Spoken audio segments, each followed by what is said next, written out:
Hi guys, and welcome back to another DrAce video, and today we're going to be playing MotoGP 21, and it's challenge time. We're going to try and win here in the Saxon Ring after doing 2 long lap penalties. So starting in pole position is Shinya Nakano with Marco Melandri and Roberts Jr. on the front row, Biaggi, Hopkins and Rossi on the second, Bayliss, Caparossi, Hayden, Kaito, Byrne, Yukawa, Gibernau and Alex Barros at the back of the German Grand Prix. So to earn the double long lap penalty, we are going to just jump the start ever so slightly, roll the wheels a little bit, and that has earned us 2 long lap penalties. I guess I should be doing it with Jack Miller, since he won in Le Mans, by doing a long lap penalty as well for speeding in the pit lane. So going into turn 1, it's going to be a little bit dangerous here, so we're going to go for a wider line, make sure that we don't touch anyone coming up on the inside. If we try and get up on the inside now in turn 2, oh, there's carnage ahead! Someone's gone down. I believe that was Loris Caparossi who's just hit the dirt. There's something happened there as we go up in the inside of Amiga in front of DeGiro Kato. Some good stuff as Rossi gets pumped wide there from Troy Bayliss. The idea is here we are going to just completely go for it and then chuck in the long lap penalties whenever required. But going around the outside of Troy Bayliss, we are only utilising power setting 2 in this one, by the way. I thought going power setting 3 might be a little bit too easy. As we dive up on the inside of John Hopkins, we're going to be rubbing and racing against him. A little bit of rubbing there. Can we dive up the inside of Kenny Roberts? Oh, I definitely thought about it there, though. The Brazilian was on the American's tail, and there you go again. Up on the inside, perhaps. Not quite. Roberts was very strong on board that Suzuki, but we could go around this outside with the Honda 213 RCV as we now go into the left-hand side for the Saxon curve, just after the magnificent waterfall section of this German Grand Prix. Breaking into the final corner for turn 13 for the Queckenberg. Another left-hander, of course, as we try and get the power down without wheeling too much. We did a good job there, and across the line we go. We have 3 laps to serve 1 of the long lap penalties. So going into the long lap penalty now, braking nice and gentle. I've not actually done the long lap penalty here, so this is a first time for everything. Not too bad. Make sure we don't touch the white line or go anywhere near it going off. It's perfect. Long lap penalty served, and we dropped from 3rd place down to 9th. Now onto the rear of the late, great Nicky Hayden. Of course, the late, great DeGiro Kato as well. So both of these men will be trying to be... Oh, as Toru Okawa went down behind us, we just bumped Nicky Hayden there as well. That's not exactly what I was planning on doing, as I'll try and get around the outside or the inside of Mr. Hayden, just waiting for an opportunity to reveal itself. And once it's revealed, you know we'll go for it. Coming up at the inside here, a little bit of contact there as we lifted the front wheel up in the air by getting stuck onto the side of his Repsol Honda. Now onto the left-hand side of turn 8. We might be able to go around the outside if we're brave enough here, but I don't think we will be. But if we brake early and go for a nice little tight line, we might be able to beat him. But Nicky Hayden proving impervious at the minute as we go around the outside, down into the waterfall section, and that is a track limit warning. We could very well be doing 3 long lap penalties if we continue to earn track limit warnings. So 1 more corner to navigate, and that will be lap 2 completed. And I tell you what, I think we're making good time here. 3 seconds down to Shinya Nakano. I don't think he's put a foot wrong in this Grand Prix as of yet, as Marco Melandri sets the fastest lap of the race with a 1:22.090. Now, for context, we did lose about 2 seconds to the fastest lap of the Grand Prix, which was, of course, just mentioned, Marco Melandri. Going into the long lap penalty loop, into turn 1, of course, we'll be holding into the right-hand side, and then finally chuck it out with the long lap penalty served. A nice green little circle at the top of the screen there, just to let you know all is good, A is okay, and everything is fine and dandy. But onto the right-hand side now for turn 3. Nice winding corner, then flick it to the left for turn 4, and then once again for turn 5 for another left-handed turn. Sete Gibernau and Nicky Hayden are preparing to do battle. Hayden wants to try and defend against Gibernau, and Gibernau wants to get through.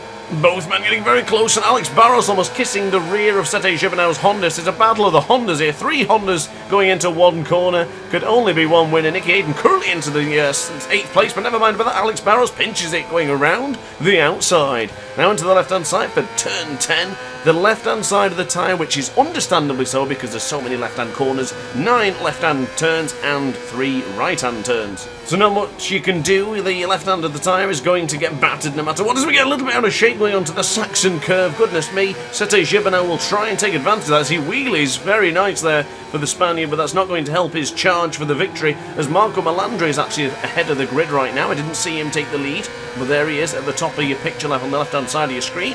Shinya Nakano in 2nd, and Kenny Roberts Jr. in 3rd place. We have DeGiro Kato and Valentino Rossi. More Hondas to contend with. It's a lot of Hondas in this 900cc 4-stroke pack. I've got to confess, I do adore these bikes, I really do. To be honest, there's not any bikes in MotoGP 21 that I am not enjoying using. I think every single one of them are absolutely awesome. As we close in on Valentino Rossi, the Doctor, can we surpass him and get up on the inside? But Barros getting extremely close and then very, very tight there to the rear of Valentino Rossi. Can we go around the outside into turn 7? He's rocking the Austin Powers Repsol Honda livery, of course, as we now go around the outside of a couple more. Troy Bayliss will now be defeated going into turn 8. Not quite, Bayliss is still there, but we go around the outside. It still gets up the inside now.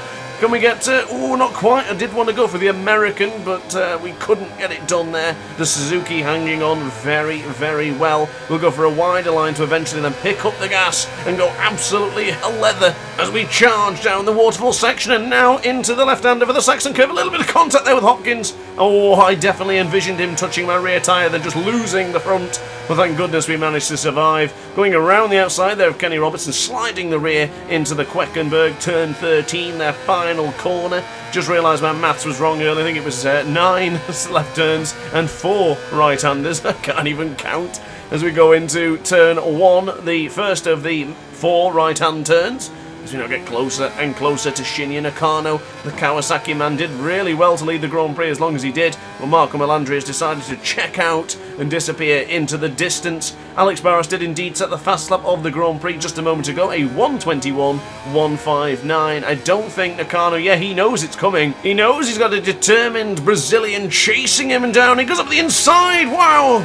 The Japanese rider didn't even see that coming. I don't even think you did either. As we go on the left-hand side for turn 7, the left-hand side of the tyre, of course, is looking very, very, very battered right now. I'm not sure if it'll last the distance. We might have to take it easy when chucking the Honda on those left-hand corners. Now for turn 9, now for turn 10. Nice tight apex there, going either on the rumble strip or at least very, very close to, is more than sufficient to getting closer and closer and taking more and more tenths away from Marco Melandri. The gap has now dropped down to 1.8 seconds with more than enough laps for us to contend with him. I'm looking forward to this final battle. It's going to be one heck of a ding-dong. I really can't wait. We run it a little bit deep into the Queckenberg, but a nice, easy acceleration without wheeling is what we need to make sure we can bump it into the 120s, the only 120 lap of the weekend. I'm assuming I didn't do any practice or qualifying. We just jumped straight in here on the Grand Prix, but still, it's definitely the only 120 because we had the only 121. I don't know whether we can go any further than that, but maybe a 119. That might be pushing it a little bit. That's, of course, 6 more tenths of a second as we take another 3 tenths of a second away from the Italian ahead into Omega. Flick it to the left for turn 4 ever so slightly. Continue to hold the line. Nice gentle acceleration. Hold the accelerations gently and then get ready to bring it on ever so slightly. Drop it down a little bit into 3rd gear. 105 miles an hour. Look at that smooth throttle control. That's what you need to do, especially going into those particular corners. Now we go to the left hand side for turn 8. Another nice tight apex. We're up by 1.5 on this lap already as we go. A little bit of a touch on the rumble strip. Does knock us off our stride a little bit, but we're still going pretty well. Now onto the right hand side for turn 11. Get ready to pick up the motorcycle and go full throttle. Getting right onto the rear of Marco Melandri. We're going to be passing him into lap 7, ladies and gentlemen. The penultimate lap, we could very well be taking over at the front. What a brilliant performance from Alex Barros in this Grand Prix. He has been absolutely superb. Stupendous performance from the Brazilian rider as he now goes out to the Queckenberg. Marco Melandri suffers a big wheelie. Barros across the line. It was a 1:26.688. Another superb lap for the Brazilian rider as we go into turn 1, right onto the rear of Marco Melandri. The lead is beckoning Alex Barros right now. What can Marco Melandri do? What can he conjure up to try and deter this Brazilian, this eager man who is on an absolute mission? Regardless of the 2 long lap penalties, he has been the absolute better man. I can't wait to see what we have in store for the final lap. Will Melandri yield the position in the penultimate lap? Will he hang on? Will he defend? What's he going to do? We don't know what this race is unfolding beautifully. It's like a wonderfully wrapped Christmas present, wrapping it, unwrapping it all the time as we get closer and closer to Marco Melandri. We could very well be having a look into the waterfall section as he plays a very defensive line. Barros around the outside, perhaps. Not quite. We get a little bit of contact there, stuck on his rear wheel. That was certainly not ideal as I've just got really, really close. Can we get up the inside now for turn 11? Not quite. Goodness me, the voice has gone again. I don't think I can keep doing these videos because I just keep losing my voice all the time. As we go on to the left-hand side for the Saxon curve, Melandri has fought back magnificently. He's defending well. Can Barros be the better man once again? Accept defeat on this lap and then go for it. All systems go. Everything and nothing on this final lap as Marco Melandri gets a massive wheelie. Oh, that's cost him big time. He has just completely scuppered his chances of taking the lead into turn 1 due to the superior handling and throttle control from Alex Barros. Turn 1, Barros leads. Turn 2, Barros still leads. Is turn 3 going to replicate the exact same thing as 1 and 2? You betcha. Alex Barros with 4.5 tenths of a second. Is this a done-dusted deal, ladies and gentlemen? Is it time for Alex Barros to make his way to the kiosk to finally check out of this Grand Prix? 7 tenths of a second that lead was briefly up to as we go into the left-hand side now for turn 7. It certainly looks like Barros has got the speed, he's got the determination. This might be a done deal already, guys and gals. Marco Melandri succumbs to 8 tenths of a second gap in second place. This might be it, ladies and gentlemen.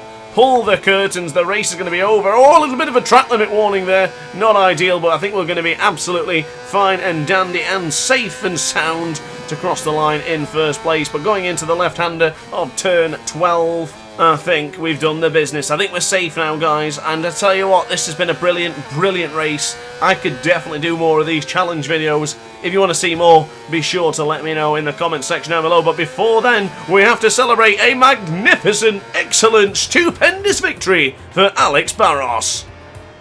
So that concludes the Sachsenring Grand Prix. Alex Barros wins with Marco Melandri and Sete Gibernau on the podium. That completes this challenge. I really hope you've enjoyed the video. If you have, like, comment and subscribe. Let me know what challenge you want me to do next. I thoroughly enjoyed this one as much as it seems. I had a wonderful time racing and also commentating, so let me know in the comment section down below. But first, we must go to Alex Barros to celebrate in Parc Fermé. So there is Alex Barros, destined to take victory today, even after 2 long lap penalties. Nothing could deter him, nothing could stop him. Brilliant, brilliant performance from Alex Barros. But that will conclude it for me, guys. I really hope you enjoyed the video. If you did, like, comment and subscribe. Hit the notification bell to be alerted to every single DrAce upload. And upon that note, guys, thanks for watching, and ciao for now. Oh, hi. Didn't quite see you there. Good to see you're still here. If this video didn't quite sate your appetite, then why not watch some more DrAce content by clicking the video shown on screen now. Furthermore, if you would like to follow me on social media, you can do so now with the links down in the description. Consider subscribing so you don't miss a single DrAce video.